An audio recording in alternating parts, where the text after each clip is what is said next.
This video, I'm going to show you guys how you can link your card, your Visa card, MasterCard, American card on your PayPal account. It's very much simple and easy. Let me show you guys how to do this. If you are new here, give me a like, subscribe to my channel. So log into your PayPal account like this. So mostly, if you log into your account, currently you're not going to see link your card, but I'm going to show you guys how to do that. So in my tutorial, in my previous one, I showed you guys how to link a bank account. So I'm showing you guys how to link a card. So now let's come here. We move to this side here and then move to our account settings here. So I come here, you can see this is account settings here.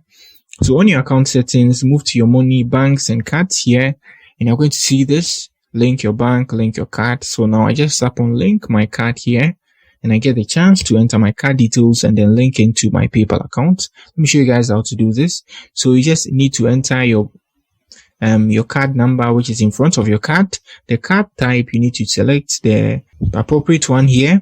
So after selecting it, you come here, you enter your expiry date. Always you're going to see the expiry date of the card at the back, I guess, or in front. And the security code is the 3 codes. I don't know, it's 4 or 3 at the back of your card. You can see this. This is an image to show you guys. So you enter that here, which is the security code here, and then you link your card. Once your card is accepted, you are going to get it linked to your PayPal account. So once it's linked, you can use it to withdraw money and even load your PayPal account. Simple and easy. So these cards need to be international accepted so that you can link it to your PayPal account. So if you are new here, give me a like, subscribe to my channel, and also if you have any question on your linkage of cards on your PayPal account, you can drop that in the comment section of this video. I'm going to do well to give you guys an answer on that. That's it for the video. Peace.